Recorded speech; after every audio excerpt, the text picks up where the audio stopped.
Welcome back, brothers and sisters. I am Braden. This is Langley Outdoors Academy, and thank you for stopping by.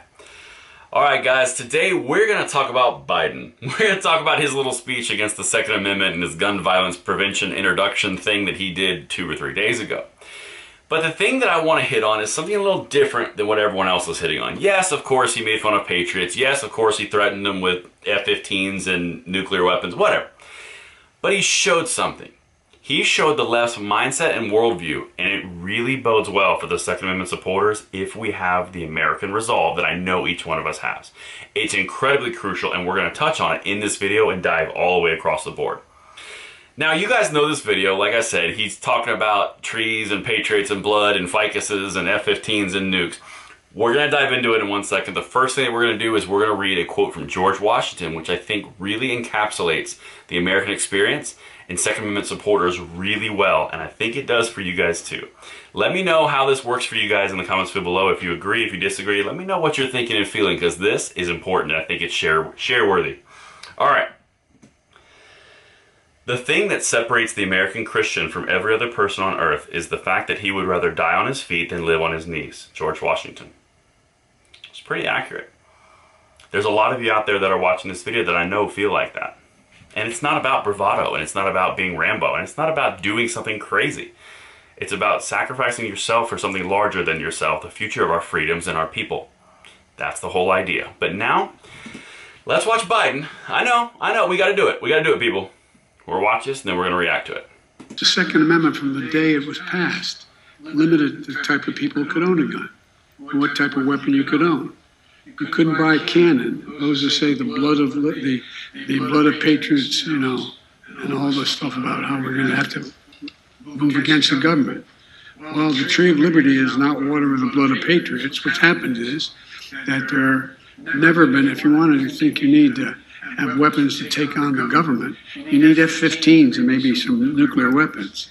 The point is that there's always been the ability to rationally limit the type of weapon that can be owned and who can own it. Okay. Whoa. We're gonna sidestep that obvious thing. There's lots of other videos that focus real heavily on that. But we're gonna hit on 2 things. First, or 3 things really. First, that's not true. You could have anything when the country first started, when this amendment was written. So that's not true.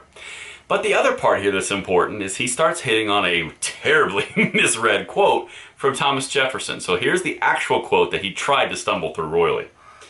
The tree of liberty must be refreshed from time to time with the blood of patriots and tyrants. Thomas Jefferson, 3rd sitting U.S. president. Okay. What he's referring to is the fact that tyrants are going to overreach and they're going to abuse the rights of the population. Population fights back because they have the means to. There's conflict, and then the tree of liberty lives. Liberty lives on because patriots fought a tyranny. That's the idea of what he's talking about. I'm in no way advocating for any kind of violence, rebellion, anything. I'm just saying that's what Thomas Jefferson was talking about. And it's what Biden was just referencing. Okay, now here's the next part. And this is the important part on the left worldview, because this is where we're really going to win in the long run if we have that American resolve that I was talking about.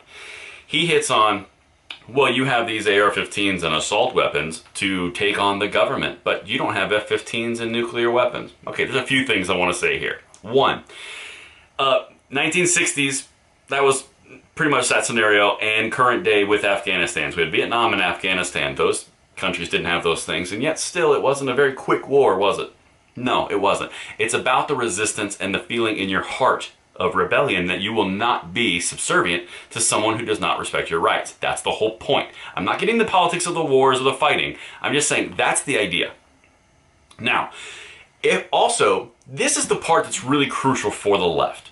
If the left's mentality is exactly what he just said, they have F-15s and nuclear weapons, so why try? If that's your mentality, the Patriots are going to win because we have the resolve. And here's what I mean. If our country, during the time of the Revolutionary War, when we basically broke away from Britain and said, we're opening a rebellion up in this, we don't want to be part of you anymore. We dissolved ties. We fought the largest power on the face of the planet at that time. That was the British Empire. The sun never set on the British Empire. It literally spanned the entire globe. They had the largest navy. They were the largest European powerhouse by far. They were the workshop of the world. All the raw materials flowed right in there. The money was limitless. And yet, we fought them. And yet we resolved. We went through incredible battles right at the beginning of the Revolutionary War at Lexington Green, where fathers, sons, and uncles fought a standing army and died. At Bunker Hill, patriots who were everyday people, farmers, bakers, current day, electricians, newspaper printers, every common day, they stood against a massive British force at Bunker Hill, and they didn't fire until they saw the whites of their eyes. We have a rich history of resolve. And patriots in particular are not a group that are going to roll over and be ruled over. And that's the important piece. If the left's mentality through this statement is, well, it's just too insurmountable, the odds are just too great, you're going to lose. The Second Amendment, the patriots are going to continue and fight, and we will not roll over. We're not going to fight physically. That's stupid. No one's going to stand in front of a tank, and no one's going to stand as a standing army. But on the battlefield of ideas, our hearts are solid. We know what we fight for, and we will not give up. And that's why you're seeing resistance across the board, because patriots are standing up. It's not about the weaponry, it's about the will and the heart in here. And if the left looks at a problem and says it's too insurmountable, I'm just going to give up, guess what? I'm right here and we're going to keep on going. And that's what we're going to do together. And I know that he mocked us. I know he did. But I also see pretty insurmountable weakness when you see a challenge and you back away from it, because I know we won't. Not on this channel. And that's what I got for you guys today. We are doing some amazing things together. And until I see you tomorrow, I'm Braden. Have a good one.